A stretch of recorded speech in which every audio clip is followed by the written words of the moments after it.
Hi guys! Hey! We're still getting everything up here. Give us just a second. Okay. I'm Crystal from the Dog Psychology and Training Center. And I'm Eric from the Dog Psychology and Training Center. And Raider put this on me, so I thought I would just sport it. I looked in the mirror and I thought, it looks kind of classy. Classy guy you are. That's funny that Raider, our son, said that, who we're actually going to talk a little bit about tonight. So the topic, shock collars. It has such a negative, and when I hear the word shock collar, I still kind of cringe a little bit, but maybe from a different way than most people. So we're going to talk about remote trainers. We call them remote trainers, or the one we use at least, we call a remote trainer. There are some that would only qualify as a shock collar, and we'll get into those explanations and I guess my personal definitions and why in just a few minutes. But we're going to talk about remote trainers and why we use them, how they're beneficial for dogs, and yeah. And we're just going to kind of share our thoughts on it and just kind of go back and forth. And I'll probably ask Crystal some questions as we go along. Yeah, because it has been a topic of conversation a lot lately. We've had some calls, people asking if we use shock collars. So this is a conversation that we've had several times over the past weeks. And it seems to occasionally catch some buzz on the social medias because somebody will come out and say something super pro or super anti. So, yeah. Yep, there's been a lot of media buzz about are they beneficial or are they abusive? Should they be legal and allowed, or should they be banned and illegal and not allowed? So yeah, like Eric said, we're just going to jump in with our 2 cents, how we use them, why we use them, and then the differences between models, because as everything out there in the market, there are great quality products and there are really crappy products that make those really great products look bad.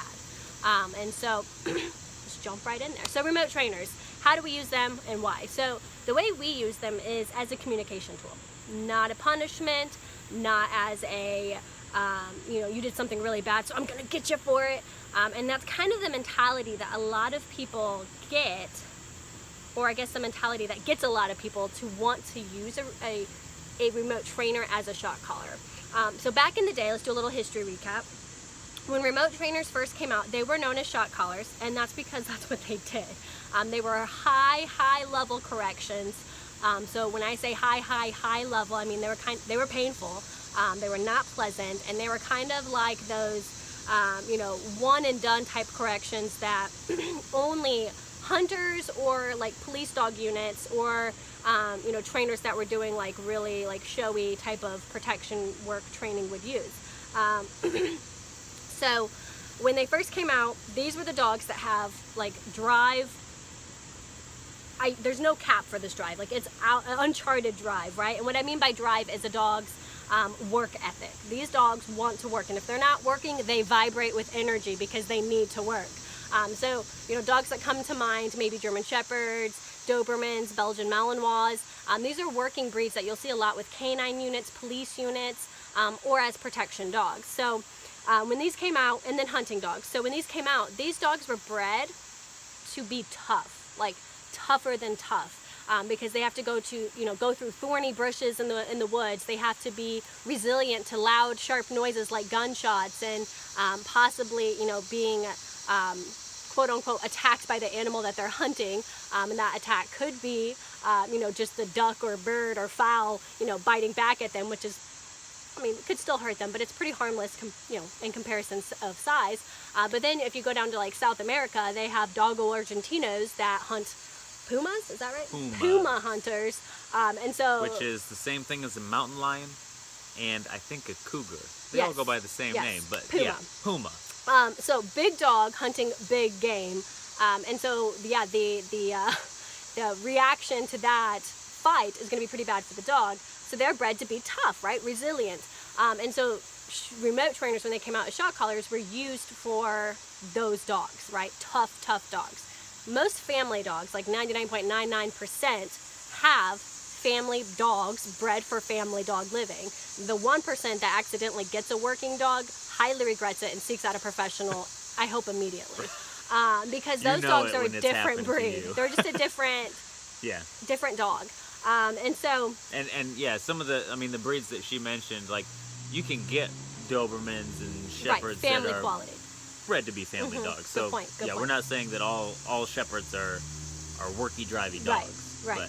But almost all Mals are, so don't get them out. That's true. I've only met one Mal that was not a Mal by anything other than her looks. And she was a really sweet dog. But anyways, so that's why, that's when they first came out, was for those dogs, because those trainers could not really get through to their dogs, especially in that high distraction environment. So, shock collars were used to let the dogs release the prey. They were used to communicate when the dogs were farther away. So they had a lot of purposes then, but that shock was pretty painful because those dogs were so tough. It wasn't really that painful to them, or at least they didn't perceive it the same way that we would perceive it because they were so tough. And it sounds like a lot of the scenarios that these would be used were potentially life and death scenarios, right? So yeah, because a hunting dog, if they say come back and the dog doesn't listen, he could get shot by accident, right? Because you're out hunting. So the quality of training in these dogs is life and death. Good point. But again, like we mentioned, family dogs, we don't live like that. To an extent. I mean, the come command could definitely be a life or death command. But the way we use the remote trainers and how it applies to family dogs nowadays is, when those collars first came out, there was maybe 7 to 9 levels. And there are still some models that only have 7 to 9 levels. And when you see a model like that, be afraid, because those models don't have the range of communication that you need. They have the range of punishment and corrections. And I'm not saying that corrections or even punishment is bad. Or I should say discipline is bad. Punishment is more, depending on your terms. When I was in nursing school, I did a paper about punishment versus discipline. But discipline in and of itself isn't bad. I forgot my train of thought with that. So we use them more for communication. The ones that have 9 levels, they're more for that correction, high punishment type of correction. We use it for communication, and here's the difference. Our unit that we use, we only use one kind. It's the EZ Educator by Technologies. It has 100 levels. You may think, gosh, that sounds like a lot. I bet that's really crazy. It's really not, because that level 100 probably isn't even as high, because they make models that are for working dogs that are way higher than the unit that we use as far as static stim level. So the unit that we use, that level 100 is still far less than like an underground fence. Yeah. So if you installed your own underground fence and accidentally got stemmed by an underground fence, we're sorry, that sucks. Yeah, a lot of people that we talk to make the comparison and instantly think, well, I've had an underground fence before and it scared my dog, or it shocked me by accident and that was felt bad. it. Right. Yeah, this is not the same. I mean, underground fence, and then the 100 levels of an e-collar are below what you would feel on an underground fence. So same concept, very different use.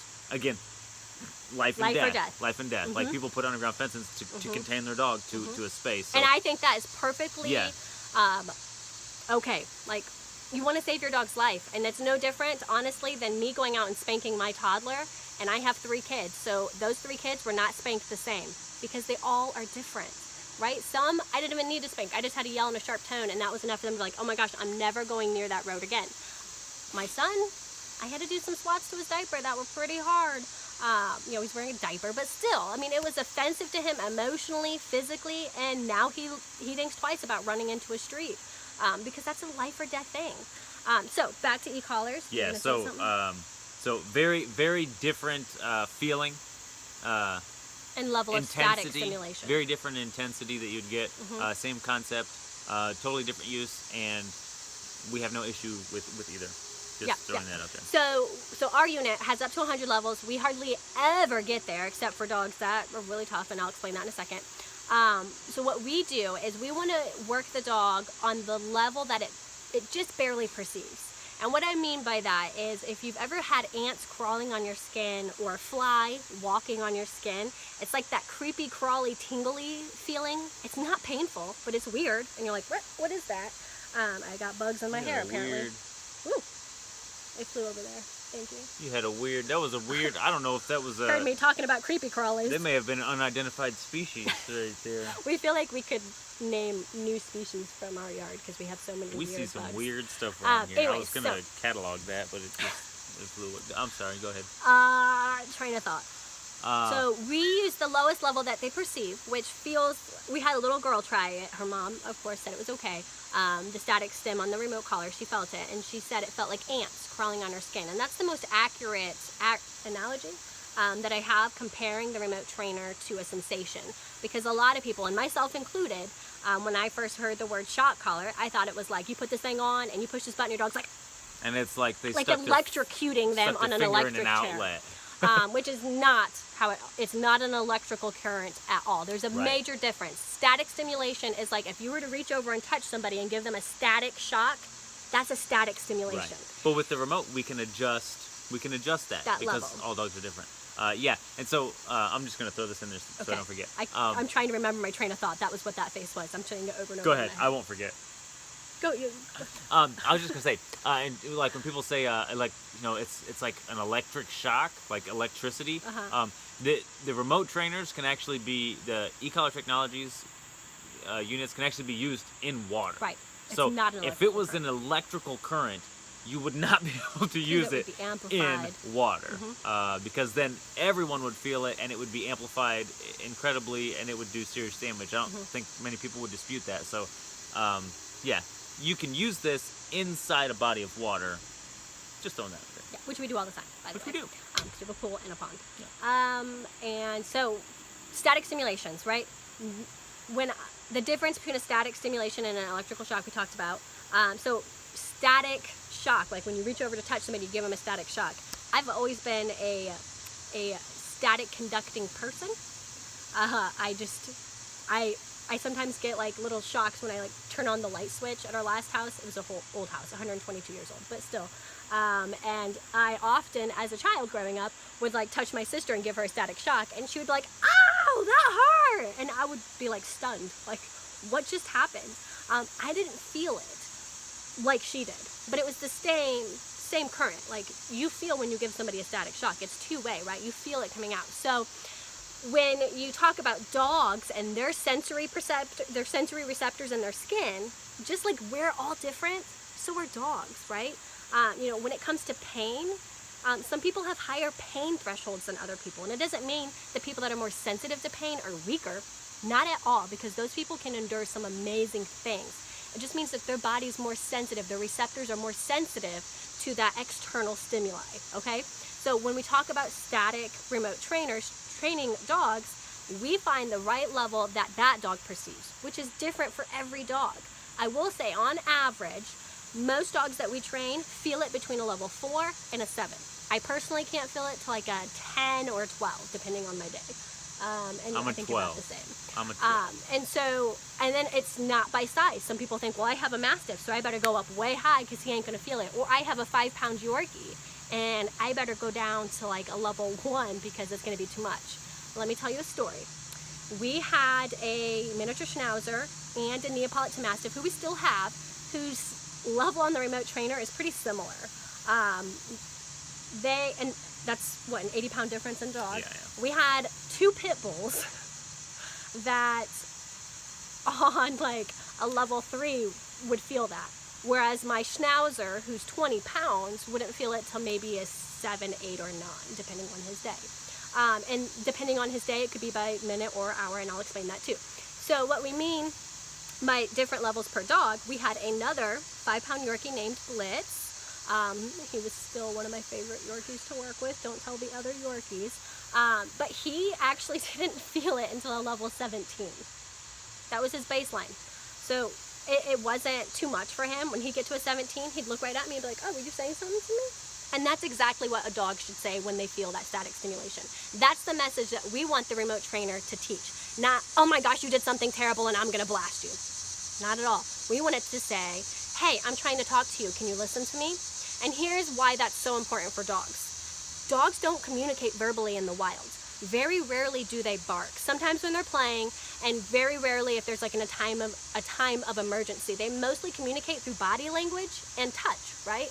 So when you talk about a remote trainer, our body language is there. We just, as humans, don't rely on it as much, so we forget to use it, or we use it inappropriately.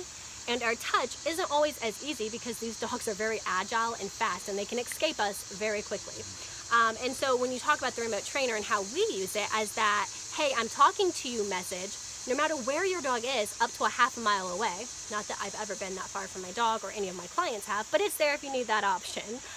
But you could be upstairs in your house and your dog's downstairs. You could be in your house and your dog's outside playing, and you could see that your dog is doing something that he shouldn't. Maybe he's getting too close to the perimeter of the yard, or there's a dangerous animal, or he's downstairs and he's starting to play too rough with the kids, and you can hear him getting too riled up.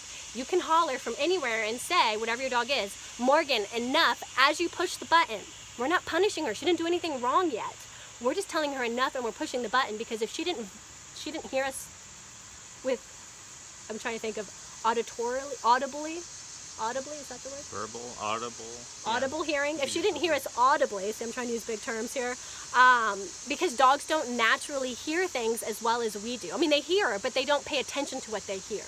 And so that remote trainer gives them that little tingle on their neck that says, even if they didn't hear us, oh, mom or dad's trying to talk to me, I better go find them and find out. So it gives you that communication. And I told you I was going to bring up my son, Raider.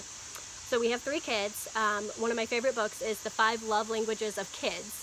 And so after reading that, my oldest is words of affirmation through and through. You tell her a harsh word and it's gonna crush her. And my son is like complete opposite. You could yell at him across the room, which we sometimes do, and he doesn't listen. He hears us just fine, because we had his hearing tested, because he just doesn't pay attention, and we thought maybe he can't hear. Like Raider, can you hear me? You could literally be this close to him. Can you hear me? Look at me. I'm trying to show you something. Raider, I have $1 million. Raider.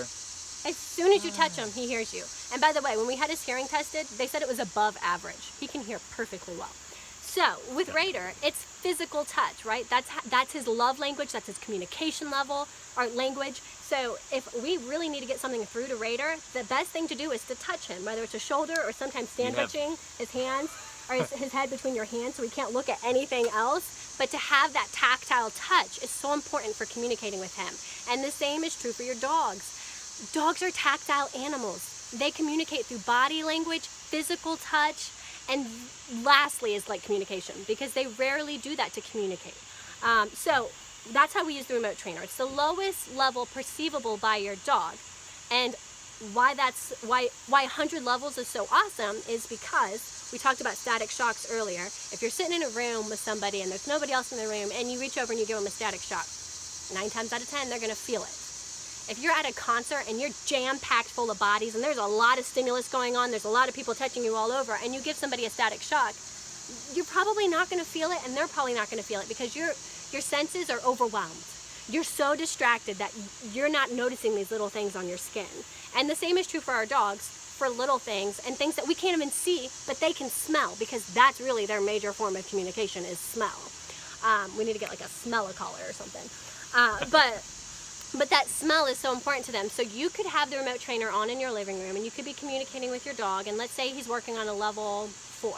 And all of a sudden he stops paying attention to you, and you're talking to him and he's not looking at you, and you start dialing up on this remote trainer. You only dial up until he's looking away and he looks at you. That's the level. Stop right there. That's all it needed to get his attention. And why that's so important is because as the distraction levels change, seen and unseen, because there are things that we don't see but they smell, you can still communicate to your dog. So if you have company coming over, I'm sure we always get this. My dog sits perfectly unless somebody comes to her house. Yep. Your dog knows how to sit. He chooses not to sit because there's so many distractions going on. He can't hear you. He doesn't care to hear you. And it's just so much. So if you have the remote trainer on and you tell him to sit and have a leash on him, you're still going to need to control him a little bit. But you're going to tell him to sit, and you're going to push that level until he hears you or feels you. And he's going to say, oh, were you talking to me? And you can say, well, thank you. I sure was. Can you sit? What a good boy or girl. And if he forgets his manners, you just remind him with that push of the button. So it's a communication with your dog. It's no different than you going up and tapping your dog and saying, hey, hey, hey, hey, yeah? hey, I'm listening to you. Until your dog's like, what? What do you want? And it's like, hey, thanks for noticing me. I said to listen. And so that's kind of how we use it. Not kind of, that is how we use it. And so different trainers do things differently. And there are some people and some trainers, unfortunately, that don't use this the way that we use it. And that doesn't, I mean, I'm not saying that they're bad or good trainers. I'm just saying it's used differently. That's just how we use it. So there's a lot of great ways to use it, and there's a lot of bad ways to use it. But it really all depends on education. Most trainers, most professional trainers are going to be educated and skilled on how to use this. Most dog owners, it's a foreign device. We're not used to using it, and unfortunately the manual doesn't have training videos to show you what this looks like when your dog first feels it, because sometimes it's something as simple as a little ear twitch. You may not even be looking for that, but as trainers, we're like keyed in on those little specific body points to watch and make sure, is my dog feeling it? Okay, I think he definitely felt it, let's dial it down. Whereas if you don't have any guidance, you could be like, I don't think he's feeling it, and you're going up and up and up and up, and all of a sudden it's too much. It's like you're screaming in your dog's ear now, and he's like, what is your problem? Leave me alone. That's when we say it's too much. Right. That's pushing it. Like, don't do that. That's not fair to your dog, because it's kind of like me talking to Eric, and I could say, hey, Eric, what's up? Or I could be like, hey, Eric, what's up? It's too much, right? It's frightening. Like, and now it I'm can freaked out. Now I'm freaked out. He should be used to it by now. But that's kind of, because it's a communication tool, right? Our voices communicate. Our voices can communicate nicely. They can also communicate harshly and mean and angrily. You can do the same thing with the remote trainer. You can communicate nicely and intentionally. Sometimes you might need to yell with it. If your dog's bolting for a busy street and you say stop and he can't hear you because there's so much going on, you might need to dial up quite a bit to get your dog's attention, make him stop in his tracks and say, hey, were you talking to me? Yeah, come back here so we can save your life. So there are times that you might need to yell with the remote trainer, but immediately dial back down to a normal communication tone. Like you would with your kid. Mm-hmm. There's times where it's very appropriate to scream at the top of your lungs at your kids, right? Like when they're running out in the street. Yes. But there's times where it's very inappropriate, like if they were just sitting there nicely eating breakfast and you walked up and got in their face and said, "Rah!" You know, that could be... kind of like what kids do to us. It's really inappropriate. But that could be, like, some people talk about, shock collars, it could ruin your dog, or it could traumatize your dog, or, your dog will never be the same. And I think that just like we've been talking about, is based solely on how you use the tool. Because I think your verbal words to your child or your dog could be just as, if not more traumatic. Especially if your dog's or your child's love language is words of affirmation. Right. Yeah. If I walked up and just screamed in my daughter's face, like, stop it! And she wasn't even doing anything, and she didn't understand why I was saying that, and I didn't give her any communication before going to that level, and she was calm, and, like, that could be traumatic. Versus our son, he probably won't even hear you say it right in his face, unless you're touching him. Like, he needs you, that tactile receptor to say, hey, look at me because I'm communicating with you. But I would say same thing with the remote trainer. Like, in my personal opinion, I don't think that anyone should be able to just walk into a store and buy a remote trainer with no knowledge of how to use it, because what's going to happen is they're going to put it on their dog, and more times than not, they're going to just scream in their dog's face right off the bat. The dog doesn't understand what they're saying, and they get more angry because their dog's not listening, but their dog doesn't understand what you're asking them. So, it's all contextual. And working with animal care and control and SPCA previously throughout the years, there have been a lot of dogs that have had some really horrific things done to them, just like there's a lot of children that's had a lot of horrific things to them. You can recover. Some people say your dog is permanently affected from this. He can never recover. People and dogs are remarkable. So when we've had families that have contacted us, and they went to the pet store and put this collar on their dog, and they used it what they thought was okay, not realizing how they were communicating with it and what it was telling their dog, and they used it inappropriately, and they reach out to us. We're not upset. We're here to help you. We can fix this. So we work with the dog. We counter condition them. It's kind of like if you've grown up in a verbally abusive relationship or childhood, you're more sensitive to words. It doesn't mean you're broken or you're different.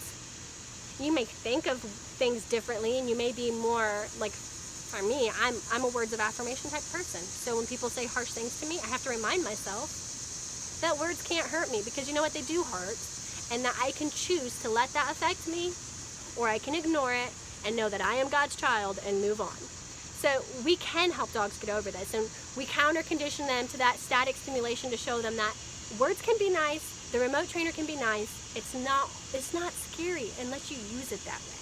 So it is a tool that does have a lot of misperceptions about it, because there is a lot of uneducated people out there using it, and even people that are educated but have not actually educated themselves on remote remote trainers and are just going off of their emotions and saying, if this dog shocks people or dogs, if this tool shocks dogs, we should just take it off the market because it's evil and abusive and inhumane, and anybody who uses it is the devil. Well, everybody's right. Everybody has their own opinion. That's cool. But until you actually do the research, it's hard to take you seriously. So this whole topic, go ahead. And I would say, like, so one of the reasons, one thing that people will say is, well, if you really know how to train dogs, why do you have to have this? Why do you have to have a shock collar? And I would say that a shock collar is not absolutely necessary for most things. It's not necessary at all. Like, it helps. Yeah, like even, I mean, teaching dogs to be off-leash, reliable with their obedience, that can be done without a shock collar or remote trainer. But it takes a lot longer. When I began training, a lot more effort. I didn't use remote trainers because they were just coming out. I wasn't familiar with them. So I trained dogs without them. But it takes a lot of time, and ain't nobody got time for that. Like, the truth is, most average pet owners don't want to or aren't going to follow through and actually put in the work to have that. Too. Also, you know, the whole thing against we're losing lights, we gotta hurry. The whole thing against remote trainers is that it's stressful for the dog. It's more stressful spending way more time teaching something than it is to communicate very clearly from the beginning, and your dog gets what you're saying and they understand it, and they're like, okay, cool, I get what you're saying, I better go find mom and she's gonna tell me what to do. So yeah, that's all I wanted to put in. Stress is a normal part of life, but you can cause unnecessary stress, or you can just cause necessary stress. Learning is stressful, whether you're using a remote trainer or treats. Learning is stressful.